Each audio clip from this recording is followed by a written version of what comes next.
Good morning, ladies and gentlemen, and welcome to this week's episode of the Hardwood Nation podcast with your boy CL Anthony and my main man Bryce Ward. Bryce, what is up? Same as always, not much, and glad to be here. Glad to be alive, and happy Father's Day to all the fathers out there. Yeah. So as always, might do a fake drum roll. We got some shit to get into. As we all expected a couple of days ago, the NBA announced that Morant is getting a 25-game suspension. Your initial thoughts on that, please, sir? It was too low. I think, and it could just be getting caught up in the moment, getting caught up in other people's opinions, but we had already kind of, I think, I don't know if we talked on the podcast or off, but we thought it'd be maybe around half the season or at least 30 games. Probably at least 30 games, and it still came up a little shy of what we thought, but it seemed like other pundits were kind of in the same ballpark as us. So I think this was kind of, I think this is a little more underwhelming for a lot of people. I can't. Growing up in the David Stern era of the NBA, I can't wrap my head around this, because had David Stern been around, the first suspension, even though that was a Grizzly imposed suspension, the first suspension would have been longer, and this time he probably would have got the whole season. Now, let me say this. I am always 1,000% pro player. I am. But when players do something wrong, then I can't support you. You don't give other people ammunition to come at you. And that's what Morant has done multiple times throughout the season, not just with the 2-gun incidents that we know of, but the other incidents as well that has been reported. So there may be something that I'm missing. And this is why I say that, because I am getting a little older. I'm not out there like I used to be. This notion that Morant is one of the most popular players in the league, and this notion that the league is looking at him as the next guy, is kind of going over my head. But that's kind of the narrative, is that they're eyeing him to be the next guy. We know who they want the next guy to be, which is Jason Tatum. So I'm just a bit confused at this narrative about that. Have you heard bits and pieces of this, that the league just loves Morant and doesn't want anything to go wrong with him because they see him as that guy? Because I'm pretty sure it was Jason Tatum. I don't think there's anybody in the league that stands out in the way that, to me, the league zeroes in on. So Tatum really hasn't won too much. They may want him to step up and be quote unquote the guy, but that might not work out. So I think they're hedging their bets. Because whenever someone has almost now, whenever someone younger finally excels and gets into the playoffs, it's all of a sudden we got to start having this, is he the next guy conversation. And I think the NBA is kind of waiting for that person to present themselves. I think they may see it as Tatum's a really strong candidate. Ja might be a really strong candidate. They might see, I doubt it, but Luka in a similar light. I don't think there's too many people or players like this, but I think there's a few in their heads that they would be willing to kind of be favorable towards, and I think Ja's on that list. I just don't know if Tatum's for sure the guy for a while. It's I'm not sure on that, because if he doesn't prove anything, it kind of ruins their plans. So I think there's a few guys that they're willing to play this game with. I think Ja's one of them. Well, yeah, I mean, their plans have been ruined a lot. Another one that stood out in the past was, you had for a brief moment in time, you had the Kobe Iverson debate. So a lot of people was fucking with Iverson. A lot of people was fucking with Kobe, and this was before the bullshit rape allegations against Kobe. Who was going to be the next guy between those two? Iverson was at that time the bad boy of the NBA, And Kobe was the goody two shoes of the NBA, right? And I think that dynamic is slowly happening again between Tatum and Ja Morant. Nothing that they're doing, but more so on the league's perception and the media perception. So it's kind of like deja vu because I saw it with Iverson and Kobe, and now I'm kind of seeing it with Tatum and Morant. Do I really diss Jason Tatum? Absolutely, I diss Jason Tatum. But if you look at both of your bodies of work, Jason Tatum has actually been the more successful player than Ja Morant. Let's just throw it out there. So, like I said, I kind of see that Iverson Kobe thing again. It's kind of fascinating to watch it because the league does pick people. Are they right all the time? No, but they do pick people, and they usually try to pick homegrown people. Just put it like that. So that's why I was like hesitant to put Luke on that list because I know they'd rather have an American on the thing. Even though Jokic is fucking phenomenal, congratulations again on your championship. Even though Luka may still be there, he's knocking on the door. You know, the NBA prefers homegrown talent. Okay, Austin Reeves. Get a lot of publicity over there, just saying. But yeah, it looks like we agree that Ja Morant's 25-game suspension was a little low, and I think some of that is attributed to the league will move mountains to protect him because they're looking at him, like you said, as potentially one of the next guys. So, see, I thought it was because they were gonna give him a heavier suspension, and then they found out it was just a toy gun, so they didn't care. They haven't corroborated that yet because here's my theory on the toy gun, and we kind of talked about this. Yeah, we kind of talked about this offline. If it was truly a toy gun, then that should have been revealed the day after that video was released during Ja Morant's second bullshit ass apology. So that's when it should have been revealed. Hey, it was just a fucking toy gun. You know what I'm saying? It was a joke. It was. Yeah, I know. Yeah, it was an absolute real gun. The reaction of the cameraman would indicate that it was an absolute real gun. So hopefully now we can kind of put this behind us. I know Ja Morant's going to lose money. I don't care about the fucking money. It's the principle of it. He should have been going for half the season. Now, something that we've talked about for 4 years now on this podcast, we've talked about two players being involved in numerous trade rumors, and now here we are talking about those players again. We talked about Dame last week. This week, it looks like the Washington Wizards are finally ready to free Bradley Beal. 3 teams have come up. 1 team has dropped out, which that team never made sense to me anyway. The Milwaukee Bucks, the Miami Heat, then the Phoenix Suns are the 3 teams that are tied to Bradley Beal. Now, the Milwaukee Bucks are out. So now it's down to the Phoenix Suns and the Miami Heat. Really quick, before we talk about the teams that are going after him, let's talk about Bradley Beal. How impactful do you think up to this point Bradley Beal's career has been in the NBA? Because he's not like a ultra superstar, but he's like in that next level category.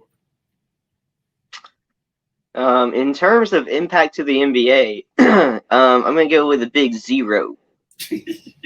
And that's no hate. That's no hate on him. It's just Washington hasn't done anything the entire time he's been there. In fact, it seems like in the last couple years, Bradley Beal's game has kind of outgrown Washington in terms of they haven't gotten him anybody. He's not been playing well. I think the right team. He's going to shine on the right team.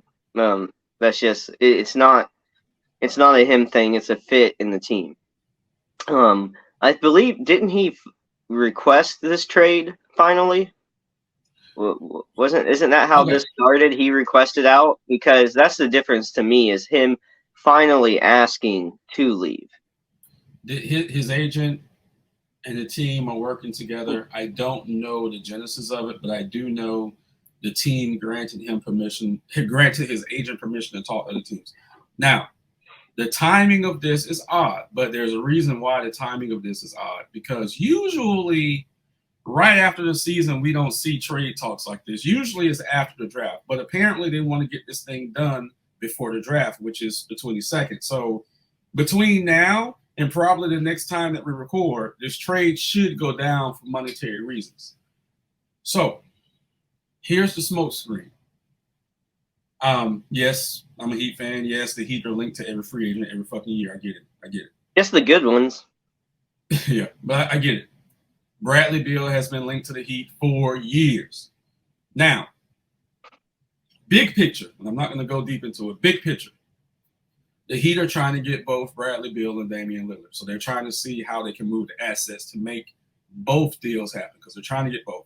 And I think they have the pieces to get both. With that being said, the Phoenix Suns going after Bradley Beal is a smokescreen. They're using the Suns to try to fleece the Heat and get as much as they can get because Bradley Beal's agent is the father of someone who works in the front office of the Phoenix Suns. Phoenix, in theory, Phoenix doesn't have a lot of assets, but what they can do monetarily is we know they said they're going to move on from Chris Paul. So technically speaking, you could move on from Chris Paul and another player to get Bradley Beal. But here's the deal. You're not going to have any money. Your benches are already trash. Yeah, you're going to have Bradley Beal to go alongside of Devin Booker and Kevin Durant. But your bench is absolutely disgusting to get Kevin Durant there. Or you can trade DeAndre Ayton. Okay, fine. Word is Bradley Beal says he wants Ayton there. If he calls the Phoenix, he wants Ayton there. Okay? So, now you have Miami. Duncan Robinson's contract. Tyler Hero's contract. Kyle Lowry's expiring contract. Caleb Martin, who was a superstar in the playoffs. Gabe Vincent, who was a superstar in the playoffs up until the finals. Miami actually has more pieces that they can move to get Bradley Beal. But Miami's question is, do we want to give up everything to get Bradley Beal when we can give up a little bit to get Bradley Beal and save the rest to get Dame? How many max contracts do you guys have? We actually have 3 max. No, we have 4. We have 4 max contracts. So and how many would you have to move out to get Bill? 1. Okay. That's it. You still have too many max contracts. But you can't go forward. From what I'm understanding, the new CBA that takes place or that goes into effect, I think like the end of next month or next month, it's gonna like make it extremely hard for you to have 3 max players, let alone more. Keyword next month. That's the key word. Yeah. That's why they're trying. That's why they're trying to get this thing done before the draft. Okay. And then there's max players, and then also remember there's super max players now. Okay.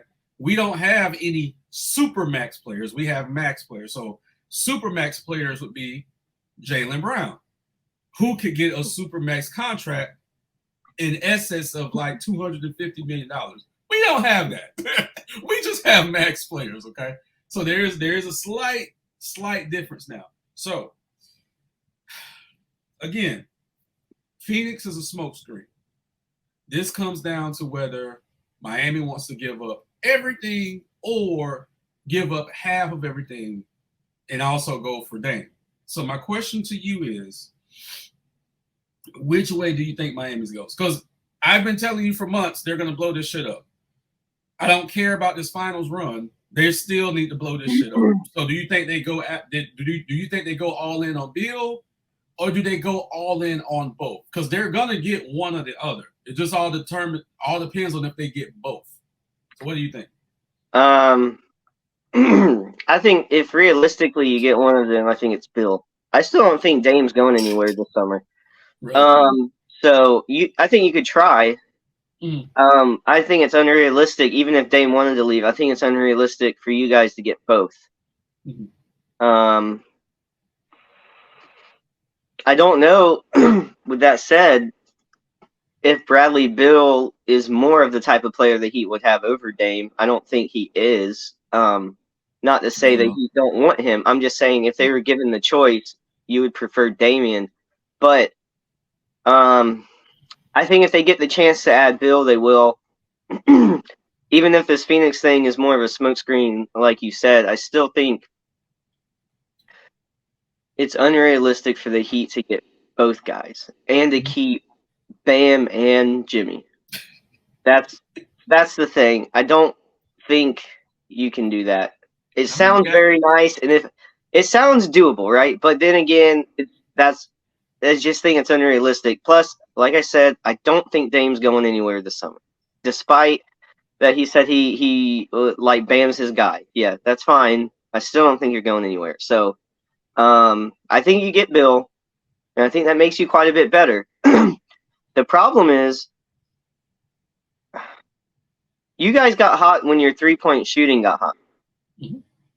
Mm-hmm. I'd like to see the Heat team with Bill in there because I don't know if that changes a lot of things because he's not necessarily like a knockdown, like great 3-point shooter. He's kind of just a scorer altogether and a great scorer. So I'd be interested to see him on the Heat, but I think you get Bill, not Dame. From a pressure standpoint, let's put it like this: when Kevin Durant got to Golden State, right, the greatest role player in the history of the NBA, as you call him, the pressure was off of Kevin Durant. Yeah, did he need to win a championship? Yes, but the pressure was off because all he simply had to do was make open shots. And he was the most open that he has ever been in his life because he was playing alongside of those other guys, right? Jimmy commands double teams. Bam commands double teams. Bradley Beal would be the most open that he has ever been in his life. And that will also help his body because he has been injury prone the last few years. So, one, he's going to be more open. Two, his body is going to thank him greatly because all the pressure now isn't on him. This is still Jimmy's team. That is why Donovan Mitchell didn't come to Miami last year because he didn't know if he could deal with Jimmy because Jimmy is a lot. Jimmy is a lot. But Dame wants Jimmy and Bam. Dame is okay with Jimmy. Bradley Beal seems to be okay with Jimmy. People didn't think we could pull off Wade, Bosh, and LeBron. And let's just be real. We pulled it off. So we have two players that have indicated that they want to come to Miami. So you know Miami's pick. Hey, let's work this out. Hey, y'all pulled off the big three. This is like pulling off the big four. That's fine. We got the money to do it. That's what I'm saying. If we didn't have the money to do it, it wouldn't be a conversation. But we have the money and the contracts to do it. So it's just a matter on, is Portland going to cooperate? Is Washington going to cooperate? That's what it comes down to. Okay. Like I said, Milwaukee was never in this fight. Drew Holiday's expiring contract, fuck out of here. Like who are they going to give up? Were they going to give up Middleton? No, I don't think they're going to give up Middleton. So Milwaukee, I never took Milwaukee serious. Okay. So like I said, if Portland cooperates, and this is, I'm not going to go too deep, but this is like backdoor front office politics. Who are the Heat cool with? Are we cool with Portland? Are we cool with Washington? We're going to find out. If they hate us, then it's not going to happen. If we're cool with them, it can happen, okay? I'm not saying it can't happen. I'm just saying, like, yeah. I just don't think Dame gets moved. I think that's the biggest thing. Got it. But like you said, if we had to get one, it's more than likely going to be Beal. But, man, if we could get both.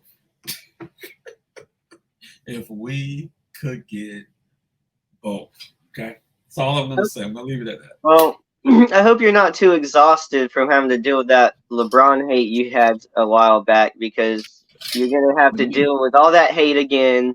If you get Dame and Bill, you're going to get called a bandwagon fan all over again. No, it's different. Now, this is different. No disrespect to Dame or Bill. No disrespect to them. Even if you put both of them together, they're not the magnitude of the player of LeBron James. They're just not. They're just not. But if Miami can pull off both, it is a big fuck you to the league. I will say that. Like I said, it will be. And if you do pull it off, I just don't see you pulling it off for long. You'll have like a 2-year window. That's fine. Maybe. But then I still saying like I don't see Dame coming over. So look, Jimmy's 34, 2 years. I'll take 2 more years of Jimmy. Yeah, I'll take 2 more years of it. Because it would be glorious. It would be glorious. So with that said, we know we're going to dive into the draft a little bit next week. The draft is next Thursday, I believe. So we may record next Wednesday because we're kind of entering our off season a little bit. So there's going to be some changes. Website's going to change.